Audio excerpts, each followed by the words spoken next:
Hello, you're listening to Ready, Set, Go Real Estate Investing Podcast, presented by Brandon Elliott.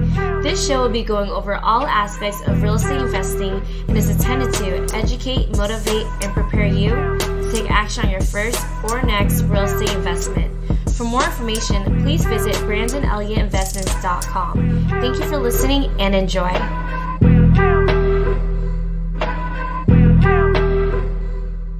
Welcome back, everyone, to Ready, Set, Go Real Estate Investing Podcast. I'm your host, Mr. Brandon Elliott. I'm excited today. We have a gentleman on the West Coast with me, which is cool, over in Washington that started in the corporate life. And after a few years of that, realized that that was not the spot for him, had that entrepreneur bug in him and really started crawling out of that space to be able to try some different things, right? And as you start experimenting and trying different new different things that are going to fulfill you and actually pay the bills, he came across real estate. And what is really incredible is in just 2 years, this guy was able to build up this company to be able to really get over 150 deals locked in, and a majority through wholesaling, but he's done everything else in between. He has 48 doors at this point that are buy and holds. And what's really cool behind that is just around $10 million in assets, which is awesome. So really excited to be able to pick this guy's brain today and really be able to see how the heck he did it in such a short time frame and how successful he's been able to obviously build the systems and everything else into play. You guys are going to learn a ton from this. Be smart and have something to write with right now so that you can really start jotting down your notes, questions to be able to ask Mike later on. But without further ado, Mike, what is happening, bro? How are we today? Doing great, man. Appreciate you having me on. I'm excited to dive into this. Yeah, I'm excited too. So for anybody out there that doesn't know who you are, where you're from, what you're up to, do you mind just diving in that 10,000 foot view for the listeners? Yeah, so I'm an ex-corporate engineer, sort of started corporate engineer, got into entrepreneurship, and now a relatively established real estate investor. And looking at where our business is at right now, we have a wholesale business, I guess, but we also buy a lot of rental properties, and we are operating currently in 8 different markets around the country. We've done 150 transactions in the last, I guess, about 2.5 years. So love it. So what markets are you in? Oh, man. So right now we are in Spokane, Washington. I'm in North Idaho. That's my home market where I live. We're over in Maine. We're in Pittsburgh. We're in Detroit, Michigan. We are in Colorado Springs. We are in Dayton, Ohio. We're also in San Antonio, Texas, Boise, Idaho, and is that all of them? Wow, bro, you are all over the place. Yeah. We're all over the place. Yeah. And we're doing some stuff in Oceanside, California. So actually your area. Let's go. Well, don't forget about me, bro. Now that you know. Yeah. Yeah, exactly. We're still buying, baby. So send them my way. Perfect. Yeah. I definitely will do. They're hard to find on there, but the margins are pretty solid because the real estate's so expensive. Yes. I don't do any wholesaling, but we do the BRRRR strategy. And out here, obviously, to make that work, we need to do short-term rentals, right? Like Airbnb and so forth. So that's starting to crack down a little bit in our area. But when there's a will, there's a way. We'll always figure it out. Yeah. However, a lot of our wholesalers, we paid out like 40, 50K on certain deals. And just like you said, it is more difficult. The costs to get these leads are closer to like 10K for you guys. So I get it.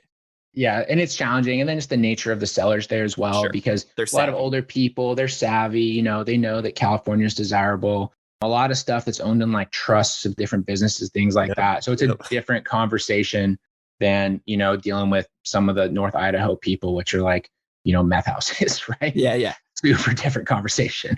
I'm so sorry for anybody over there right now. We are not beating the hell out of you. We're just telling it how it is. You guys know what it is.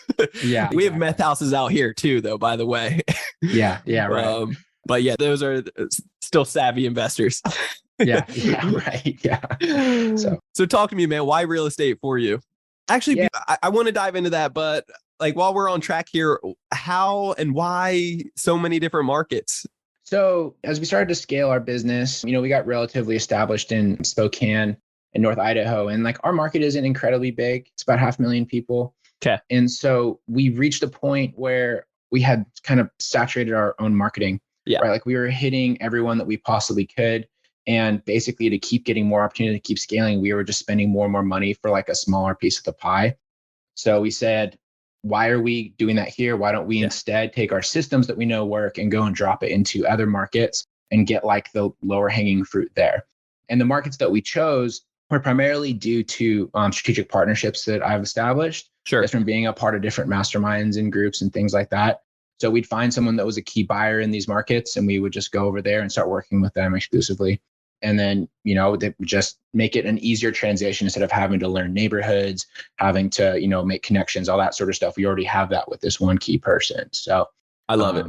Yeah. And there's so much power in mastermind groups, right? We run our own, but we also are in like dozens of other masterminds over the years. Yeah. And the networking is incredible. And that's how you can start branching off and really growing in many different ways. But okay, so why real estate for you? You're in the corporate space. You tried a bunch of different entrepreneur stuff afterwards, and then you found real estate. Like, was there any friends, family members that were doing it? How'd you get inspired? No, I was actually like the first person in my family to do any sort of real estate investing. I had some friends that did it kind of loosely, not at the scale that I sort of have gotten to now. Yeah. But I ended up doing real estate. So, when I worked in my corporate engineering career, I did that for about 5 years. And I had jobs so I worked at like Boeing, I worked at a public utility here. I had jobs that people sort of like strive for. It's like a life goal job, golden handcuffs, you're making super good money, didn't have to work that hard. You had all the benefits, all that sort of stuff. And it just sucked. Like I hated it. It just sucked. You start not being fulfilled. You start being lazy. It's like, you see some of these other workers in their top industry and it's like, they just start slacking off. They, falling apart in all other areas. It's not fulfilling, right? It's really not. And then, you have some upside with your pay, but it's ultimately limited unless you get to like a C-suite level, right? Sure. At that point you can make fat money with, stock options, things like that. But I would connect with other people. I actually go back. I visited one of my friends who was stationed down in Southern California. He was in the Air Force, and I connected with some of their friends down there, and everyone had like their jobs and all this sort of stuff that they did. But one of the days was like a Thursday, and we went out and hung out with one of their friends on his boat. And I was just like, okay, everyone else is at work. My buddy took his time off. I'm here on time off. This guy just offered to take us out on his boat on like a Thursday. Yeah. So I got talking to him, and he's like, what the hell's this guy doing, right? Exactly. Yeah. And he had some rental properties. His main business was like cash for gold sort of businesses, like, all sorts of unique things he did. He had vending machines. Yeah. And that sort of got me realizing like, okay, this guy's an entrepreneur. He makes his own money. I need to sort of start to look into that. He makes his own money. He saves his own time. He does it whatever he wants with whoever he wants. I love it. Yeah, exactly. And that was actually about 2 years before I ended up leaving my corporate job. But it got me thinking. So I spent those next 2 years reading books about entrepreneurship. I read like the 4-Hour Work Week. I got into, financial independence community and all that sort of stuff. And then ultimately in January 2018, I basically just said like, I'm done with this. I don't want to be an engineer anymore. So I just jumped, and I had no sort of like legitimate plan at that point. Real estate wasn't even really on my radar at that point. What did wifey tell you at the time? How was she feeling? She was actually the easy one to talk to because it's a good woman. I mean, I love that. Yeah, I was just so miserable in my job. And like, she was like, well, if it means you're going to be happier, then it makes sense. Like it's worth giving up. Yeah, it's worth giving up 75% of our income to, take that risk and for me to figure it out. So I love it. Yeah. So when I left, I dabbled in a bunch of different stuff, tried to get into like, e-commerce and drop shipping and affiliate marketing and pretty much anything that like any Instagram guru tells you is like to get rich quick. I dabbled in all those sort of things. And then ultimately I started working for a tech startup. I taught myself how to do some basic coding and I had a little bit of a tech background. So I started working for this tech startup and it was early phase, which basically means that, they say you're working for equity, which means you don't make anything, right? Yeah. I was bought into the product and was doing this whole thing. And I ultimately said like passive income, what's the easiest way that I think I could do that with the most limited amount of work? And I was like, well, if I bought some rental properties, that would be the way to do it. Yep. I didn't really have any cash at that point. I'd already quit my job. I had reserves, but I did have a corporate 401k that had, from being an engineer for 5 years, I had some significant money. So I said, what if I just liquidate this, pay the fees, and then go and put it into these first couple rental properties, which is what I did. And when I bought those, I had no idea how to analyze real estate. I bought these like 2 turnkey properties in town that were like new builds, like all intents and purposes. They were actually pretty bad first investments because they tied up all of my capital and they didn't cash flow nearly as much as I thought because I didn't know how to analyze a deal. Sure. But it kind of got me the bug a little bit once I figured it out because I started getting some mailbox money and all those other sort of things. So, I was still working for the startup. And then as I started connecting more in real estate and meeting people, I would meet these people that were like 1 or 2 man shows that were making, super big money, like, $100,000 at a time, a couple $100,000 a year flipping houses. Yep. So I was like, okay, so I'm trying to do this tech startup thing where basically I need to just pray that we get private equity. I just need to hope that somehow it all comes together and people are interested in investing in our product and using our product. Or I could go myself and make like legitimate money, just like flipping these houses, just, trying to figure that whole thing out. So Sure. I basically made the pivot 2019. I didn't have any money at that point. So I went to real estate meetups and just started to try and, I guess, build myself as being someone who was involved in the space. Mm-hmm. And I said like, hey, look, I know I got hustle. I own a couple properties. I want to flip houses. And ultimately I connected with someone that had money and they wanted to flip houses. I had the hustle and I had the time and I wanted to flip houses. So we said, cool, let's buy a house together and flip it. And I'll do all the work and we'll split it 50-50. Okay. So that was sort of how I got into it. And again, I didn't know what I didn't know. So like first couple houses, I was just going, I guess very first house, school YouTube. I was just trying to figure stuff out, trusting contractors way too much. Spent 4.5 months flip it. And I made $4,200. So that was a little all in right afterwards, right? Yeah, right. And of course it was all the way across town. I guarantee you that I spent more money on gas alone. Just than I actually made on that deal. But, learned a lot from it. Next one, you made, about 45,000 that we split with our partner. Third one after that, I think we split 60. And from there, we were kind of off to the races because I'd sort of started to build a process and I'd built a nest egg with it, right? That I could start using to invest. And then that was sort of my, I would say like trial by fire into the real estate investing business. But at that point, I was all bought in. So early 2020, deals are getting sparse. I'd always been buying off market, buying from wholesalers, things like that. And after I connected with some of the wholesalers, I was like, I can be this guy. Like this guy's not smarter than me. He just has a different system, a different process. Yep. So I decided that I was going to become that guy. And so we officially started this business in 2020. We joined a mastermind for it, which was like, honestly, the game-changing moment for me. Spent 5 months trying to figure it out before we got our first deal. We were about $25,000 in the hole on marketing and business expenses before we finally got our first deal. Yeah. But then, we got our first deal that closed in June of 2020. We closed a couple more in July, closed one more in August and September each. And then October, all of it sort of came together. The compounding effect of the systems marketing we've been doing, we had our first 6-figure month in October 2020. Let's go. And, wow. And from there, in 2020, when everything else is, falling apart. Exactly. Yeah. And I think that was definitely to our benefit as well, because so many people had tapped out of the market. Yeah. And we were there to pick up the pieces. So, and that was all doing exclusively wholesale. Yeah. We had our first 6-figure month in 2020. And then from there, we had big money to start scaling. And we are where we are. So I love it, bro. So you mentioned so many good things. I didn't want to cut you off though, because you're on like a roll and I was like, damn, this is really good. So I appreciate it. Quick, like bullet points, the mastermind group. Do you mind sharing like which one helps so much? Yeah. So it was the Ryan Dossey's group, Create Cash Flow. So yeah, Ryan Dossey's awesome. Super good personal friend of mine. And, I'm still active in that group today. Love it. And then the 401k. Now, for anybody out there that like in the same shoes, right? That like they were working the corporate, they want to get the hell out of it, right? They want something new. They're trying to get into real estate. Would you have done anything different with that 401k? Do you have any regrets on that? Or do you recommend somebody else to do exactly the same thing? Well, you kind of have to like, I guess, believe in yourself and like have an intention with it. But I wouldn't say just liquidate it if you don't. Be honest with yourself. Like, are you going to grind? Please. Are you going to do something with that money? Then absolutely. But like, so, I had like 120 grand or something in there. Yep. And when I pulled it out, I had to pay all the taxes that I didn't pay over the previous 5 years. Yep. Plus I had to pay the 10% penalty. So I ended up leaving, it was like 85 or something like that. Yeah. Yeah. So, so you're investing in yourself right there. Like you're betting, you're putting all your eggs or whatever in like that basket of you. Yeah. Which is crucial. So like, be honest with yourself, just like you're saying, right? Yeah, 100%. And if you just pull that out and you just pay all that money for no reason, like that's kind of pointless. But at the same time, like I've been able to turn that $85,000 that I had into my $10 million portfolio now. So that's a significantly higher ROI. Yeah, you do the math.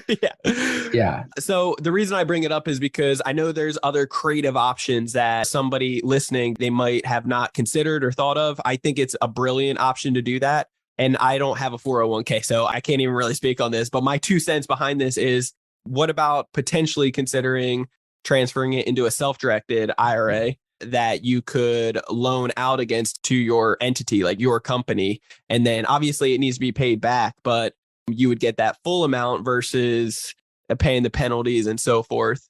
So there's different ways to skin the cat, ladies and gentlemen. But at the end of the day, like betting on yourself too, I think there's a stronger pain point behind that. Like it's a do or die situation. Like, are you going to allow this 90K to be able to go washed away, or are you going to give it your full all? Which I love that approach. I'm the same exact way. It's like, if I say I'm going to do it, let's go all in. Let's do it. Yeah, exactly. And the self-directed route, I did look at that briefly. The problem was like with the payments and everything that I would have need to have, I wouldn't have been able to cash flow on the properties I was looking at. True. Right. So, and ultimately at that point in time, my goal was to have money coming into my bank account because I was still focused on the startup thing. Yeah. And then, so it just wouldn't have made sense for me to do that. That's so good. I love it. See, so I know after you said coding, I already knew you're a smart guy. Okay. So you looked into the different options, which it's very important as well. And then you talked about finding your partner, finding money partners as well at the RIA groups, right? And I can't state this enough. Like, I know a lot of my buddies have raised like millions upon millions whenever they get the opportunity to speak at a RIA group. And we have had similar situations, but there is money at these groups. There's investors, there's people that want to be a part of this. So it's like, get there, talk your game, know your stuff, be educated, YouTube your face off, books, podcast like this, and then, talk the talk once you get there, and you'll be able to find that missing piece of whatever you need in your business. So I really love that aspect. Yeah. The power of networking, especially when it comes to in-face stuff like that, is super huge. Like, 2018, 2019, people didn't really connect virtually like this. Everyone's gotten so much more comfortable with that over the past couple of years. And it's funny because like, all the different partners that we have now, the different markets, most of those people I've never met in person before because we're comfortable doing it this way and we're able to establish key partnerships like that. But there's still a lot of value to be said to be able to go up and shake hands with somebody, have a drink with somebody. And that's such a great way to get started, no matter what you're looking for, whether you're looking for deals, you're looking for money, you're looking for contractors, you're looking for, I don't know, a realtor, whatever it is. Like that's one of the easiest ways people can get started in this business. Yeah.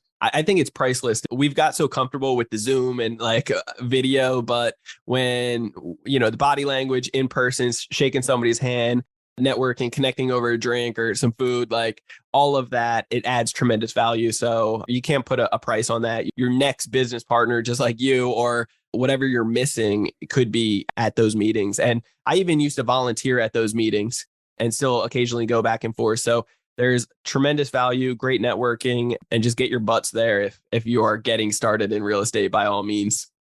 Mike, I want to talk about the systems in place and your team overall. I know you got a ton of different members in place, and I know building any type of business, there's always a system, there's, procedures in place to make sure it's well oiled and functioning properly. Anybody out there that's interested in wholesaling or doing exactly what you did to get started, do you have like that playbook or like a step-by-step or something that you think would be beneficial? The 10, 30,000 foot view type of approach. Yeah. So, at its core, it's really simple, right? Like if you look at finding off-market real estate, and the first thing I'll say to you is, even if you're a casual investor, you should absolutely look at acquiring real estate off-market. Because that's where real wealth is made. Yes. Like that's how one of the reasons our portfolio has grown so much. And like something I'll say about our portfolio, just under $10 million in value. It was over, but the market's brought it down a little bit. But our total cash into the whole portfolio is just under 400,000. Okay. So our total cash into like this, portfolio is really small. It's what's that, 5%? Nothing. So it's nothing, right? And so but that's only possible because we were doing this off market and because we were getting these large discounts. But the general process is really simple. It's basically 3 steps, right? You choose the kind of properties that you want to buy, whether that's multifamily, single families, land, commercial, whatever. You choose the marketing strategy you're going to do, whether you're going to call them, you're going to send them a mail, you're going to do whatever. And then you contact that person and you talk to them and you have a conversation. Like it's really, really simple and really simple. Don't overcomplicate this, people. Totally. Yeah. And people always try to do these really grand sort of like complex campaigns where they're like, I'm going to call them the first day, then I'm going to mail them, then I'm going to text them, then I'm going to, put them into an email funnel. I'm going to do all these things. It's like, it's not rocket science. Yeah. Right. And so sure, like all those things down the road, like to, make it even tight and like, there's algorithms towards everything that can be beneficial and improve. But at the end of the day, if you're just getting started, let's really like simplify this, right? It's very simple. Just get straight to the point. Yeah, well, totally. And I think especially when you're new, everyone's always looking for secret sauce. Yeah. But like we've been doing like the, most uninteresting sort of like marketing and strategies for the last 3 years. And we've been very successful with it because it's all just consistency over time and then, solving people's problems at the core of it. Right. Yes. So solve people's problems. That's good. Yeah. So the main systems behind it, direct mail is like our core marketing. We just found that we like the inbound marketing the best, where people call us because they've already established themselves with having some level of motivation when they reach out to us.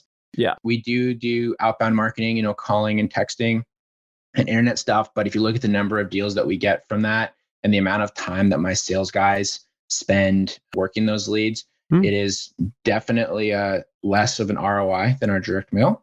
So what's funny behind that? Sorry to cut you off. What's funny behind that is like in all different types of markets, it really will depend. Mm-hmm. It's really weird because we've seen amazing ROI on text blasts from a lot of our friends that are focusing on wholesaling, or PPC, it really just depends. But in your markets that you're hitting, it's working tremendously. Like you guys got something down when it comes down to direct mail, which is awesome. Yeah, I think you have to look at kind of the culture of the people that live where you are. For example, San Diego is going to be generally higher income. A lot of people are more tech inclined. That's kind of the people that live there. But if you look at, for example, North Idaho, when we just out in Maine, they're more rural areas. Yeah. People aren't exactly spending a lot of time going on their computer, going on Google and typing in, how do I sell my house fast? Yeah. So don't waste your time doing PPC there. No. Or like we regularly get sellers in those markets that they don't have a cell phone. Yeah. So we can't even contact them via text, right? There's literally sellers that we've worked with. They only have a landline. They don't even have an email. So when we need to get documents to them, we have to like fax it to the local post office, and they'll go there and like pick it up and sign the documents and then fax it back to us. It's just like, you have to sort of see. You got to get creative and figure out how are we going to get this done? They have a problem. It sounds like the more that you listen to them, they got more problems that we got to figure out. They don't have a damn email or a cell phone. So, you got to be creative and figure it out, solve the problem. Yeah, exactly. And that isn't even necessarily the fact that like the town doesn't support them having like internet or things like that. Like this can be in Coeur d'Alene, Idaho, which is like a city. There's, 40,000 people that live there. There's people that have tech jobs, but their neighbor who's been there for their entire time and has a trashed house, and is older and just like needs to get out of it. Yeah. They've never just adapted to the times, right? Because they haven't needed to. Yeah. So, that's one of the easiest ways to sort of figure out the marketing to use. But you sort of have to just do an honest reflection on what kind of people live where you're trying to buy and just adjust things to that. Yeah. I love that. So talk to me about the team members. How many people do you have on the team right now? And what type of roles and responsibilities does it kind of lay out? Yeah. So it was funny. You asked me this before and I had to do the math because we had 17 people. We had to lean out a little bit as the market turned and we had to pull out of a couple of places. So, it's me and my business partner. So I basically lead the acquisitions team. My business partner leads the dispositions side of the business. And then he also manages our properties that we buy. And then on the acquisition side, we have 3 sales reps that are basically full-time acquisition managers that are closing deals. We have 2 VAs that are our lead managers. So they basically monitor our CRM, make sure stuff gets followed up in an appropriate time. They will engage when text messages comes in and things like that, and like seek to gather information from leads that have sort of like fallen off or who aren't answering calls anymore. They'll reach out to them. Then we have a transaction coordinator who handles a lot of like the dispo transactions, like getting paperwork where it needs to go. Then we have a social media VA that does a lot of our postings and our online retargeting ads and that sort of stuff. And then we have a graphic designer and developer who does like our, website maintenance, make sure that all of our stuff gets posted, our website's up and running and all that sort of stuff. And I will say the only people that are United States employees are me and my business partner and our sales guys. Everyone else is overseas.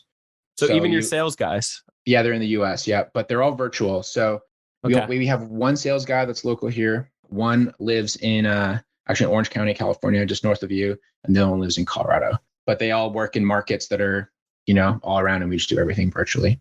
I love it. Yeah, OC sales guys are the best. I'm just kidding. No. Yeah. He does well. It works perfect too, because he's a little bit older and he likes to wake up early. So he just works all of our East Coast stuff.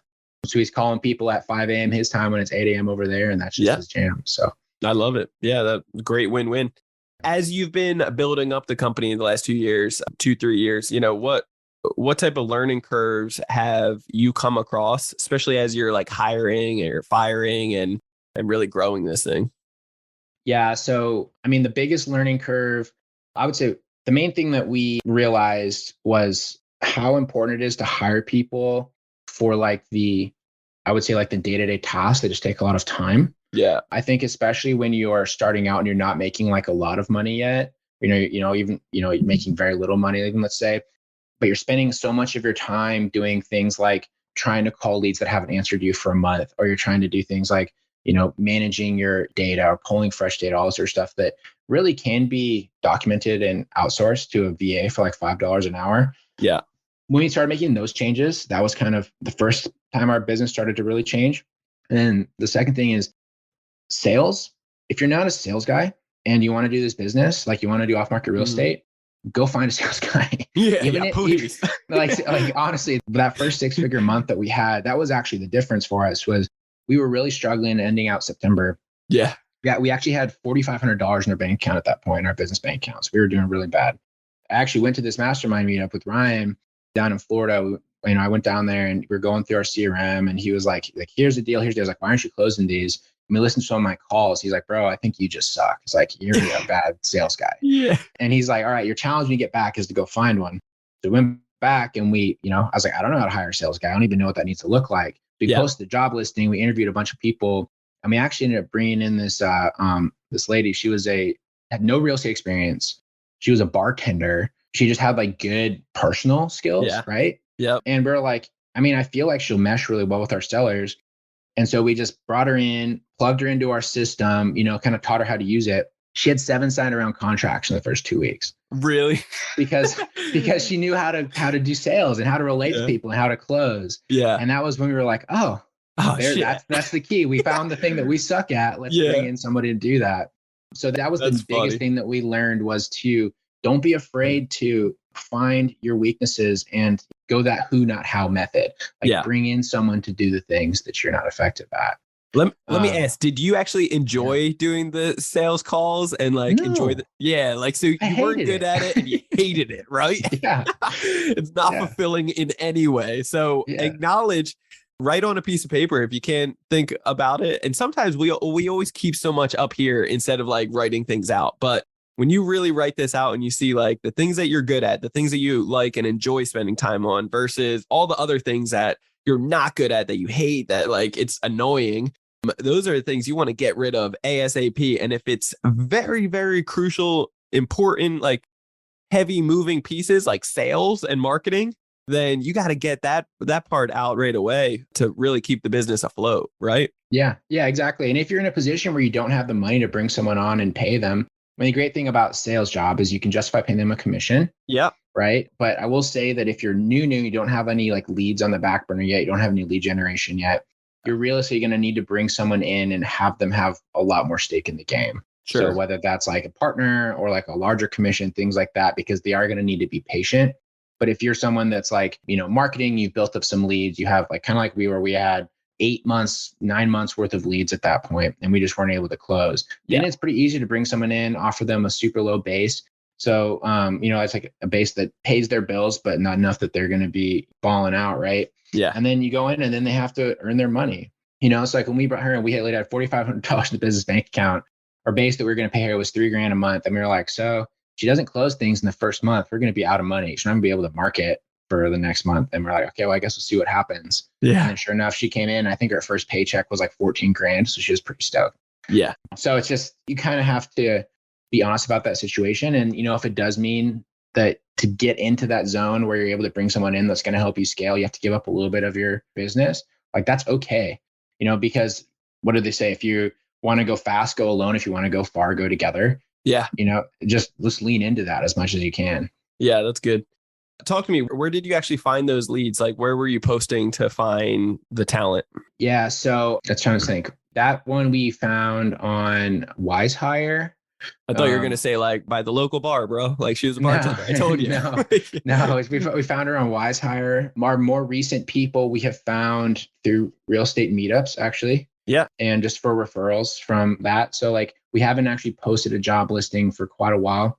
And even all of our VAs now, we started with like one and we're looking to bring another one. And they say like, oh, I got a friend that, would be happy to come work with us. And you bring them in, and then you do that. And it does get a little bit messy sometimes because if you have ones that aren't performing and you have to cut them, it does get a little bit weird with the other ones. Mm-hmm. But I mean, ultimately though, if you can get referrals, that's the easiest way to bring in people that, without having to like go through the whole interview process, being a bunch of people you don't even know they're interested. Yeah. Especially these days where it's hard to find employees, but the people that want jobs that are searching for them, they want them really badly. Yeah. Well, we've had people that have I guess, reached out looking for jobs and things like that.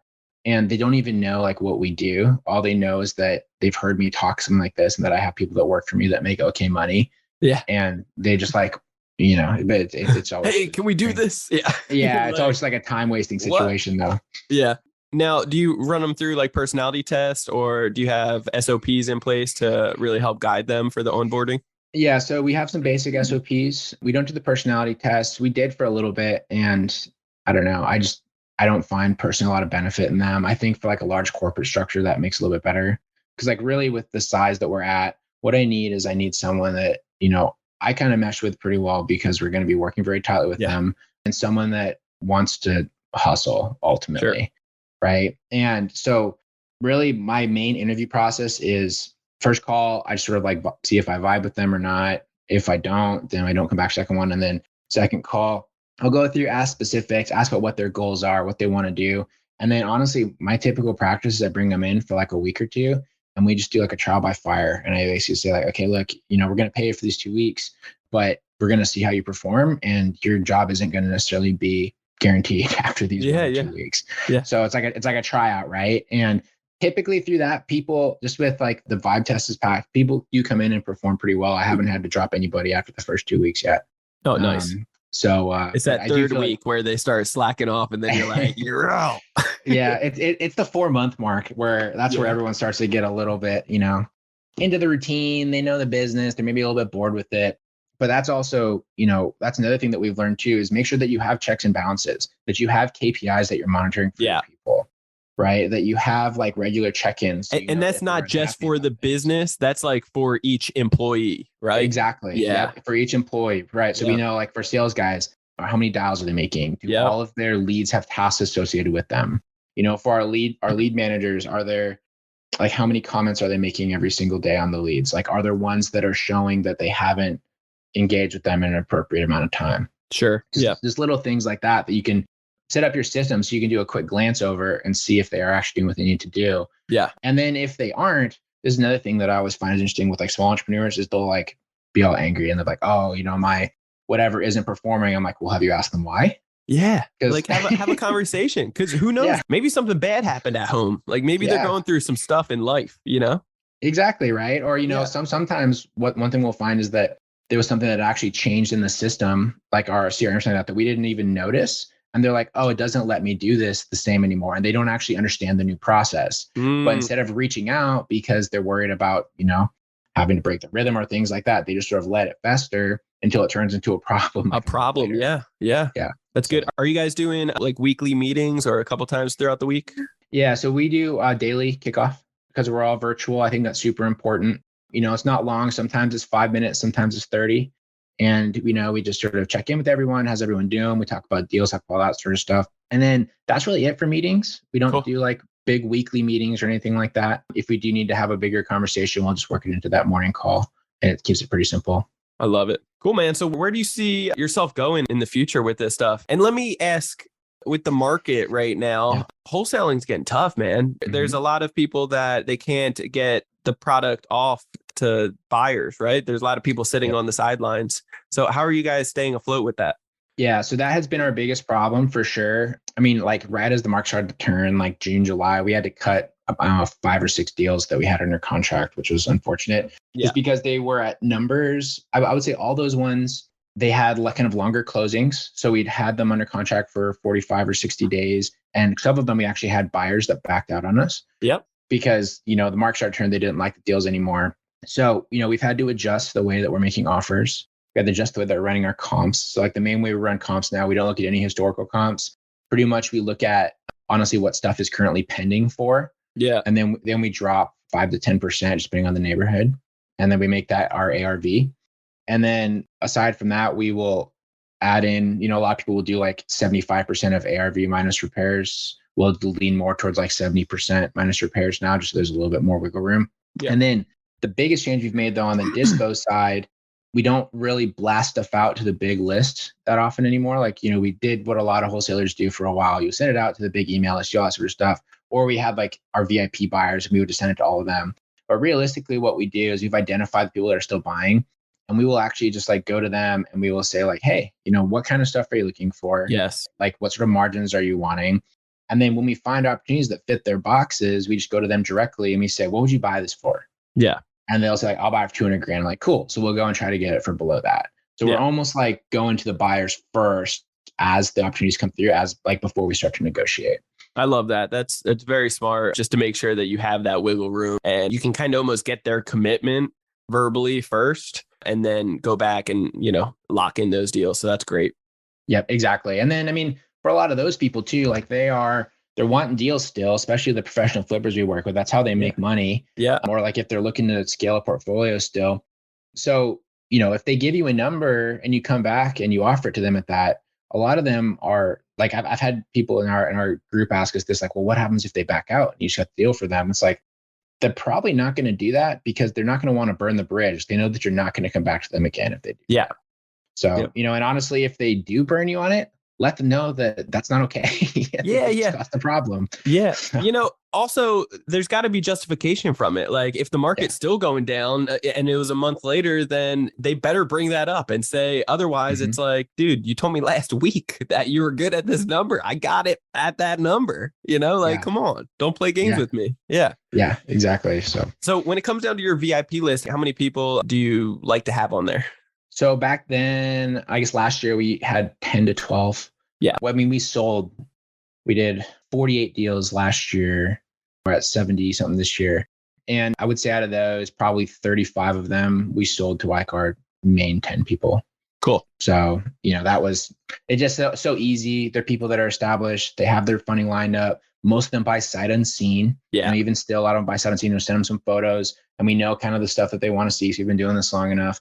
And, it just avoids the situations like so many wholesalers. What they'll do is they'll try to squeeze like an extra $5,000 out of the deal by like having like a walkthrough. But then you got to explain to the homeowner why there's 12 people there. Yeah. Or even more than that. And it's just like, it's sleazy and it's weird. Yeah. Don't do that. It's like, it's just super odd vibe. So, and we just go to there. And then in all the different markets that we're doing now, because we have partners, they always get first crack at it. So like our partner. And then if they don't want it, then they'll have connections that they go on and move stuff to. So cool. I love it. So where with the markets that you're in, the partnerships that you're in, the rental portfolio, all these amazing things that you got going on right now in such a short time frame, where do you see yourself in the next several years? Yeah. So we talked about, I guess it's sort of like our big, hairy, audacious goal. We think it'd be cool to be doing it in all 50 states. So that's something that we have started to make moves for. That's one of those things that like, how feasible is it? I don't know.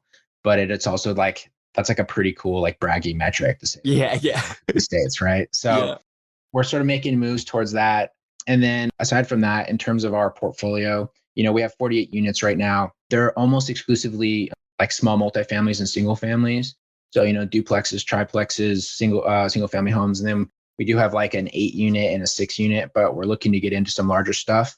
Cool. So we're planning to start marketing for some triple net commercial and things like that. And we've started a fund that we're looking to start raising money for. That's kind of like our next zone. And then, going forward as well, now that my business is operating, the staff knows what they're doing. We're doing pretty well. I started my passion project last year, which is my own podcast. So it's the Collecting Keys Real Estate Investing podcast. And we've been doing that for just over a year now. And we're looking to grow that and keep scaling that as well, because this is what I like to do, honestly, is like, come on, talk to people like you, talk to other investors and just like network this way. I think is super fun. So that's a big priority of mine over the next little bit as well. Yeah, that's why you left corporate, damn it. You want to, have fun and do it on your own time. I love it. Exactly. Cool, man. How can people get a hold of you? Any social media links or however you want to plug it? Yeah. So if you want to hear a little bit more about what we do, definitely go check out my podcast, Collecting Keys Podcast. You can get it anywhere that you listen to podcasts. You can also email me if that's your jam at mike@collectingkeyspodcast.com. If you're into social media, Instagram's my main social media. You can DM me at Mike_invests. And I'm always happy to chat with people on there. So I love it, Mike. Bro, you just gave like so much knowledge. I got a whole damn page here of a bunch of notes. You gave an hour of your time. Is there anything that myself or the listeners could do to give back to you? I don't think so. Honestly, just reach out, say what's up. Like, I love to hear about what other people are doing in different markets. Like, some of the best connections I've actually made have been recently with people on Instagram who have reached out and we've exchanged some knowledge, or actually I've even picked up 2 of our partners that we've started working with came directly from Instagram. They heard me on different shows and they came on and we started working with them in their market.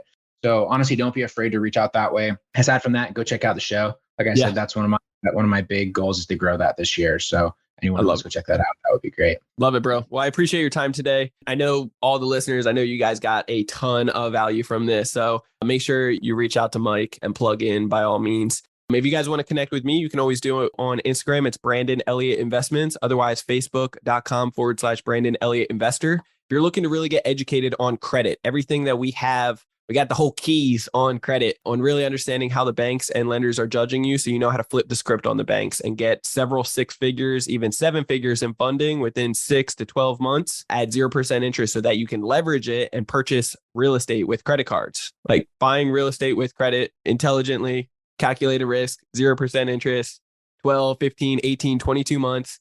All this and so much more, fixing credit faster than anyone in the industry, and then being able to leverage it, even travel hacking and so forth. If you guys are interested in that even slightly, then check out creditcounselelite.com. That's www.creditcounselelite.com. There is a webinar on there that is totally free. You'll be able to see all of the full possibilities that we teach in Credit Counsel Elite in our mastermind group and see how much it can truly change your life forever.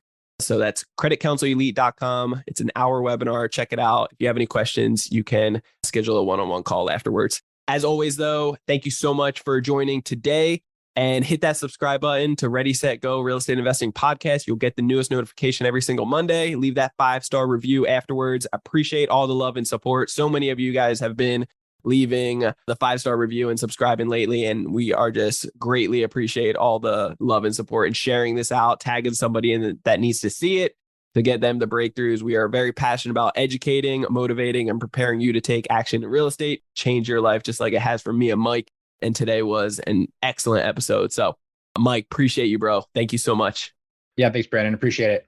Till next time, guys, stay blessed. This has been another episode of Ready, Set, Go Real Estate Investing Podcast, brought to you by Brandon Elliott. For more information, please visit BrandonElliottInvestments.com. Also, please don't forget to like, share, and leave a comment below. Thanks again for joining. Until next time, God bless.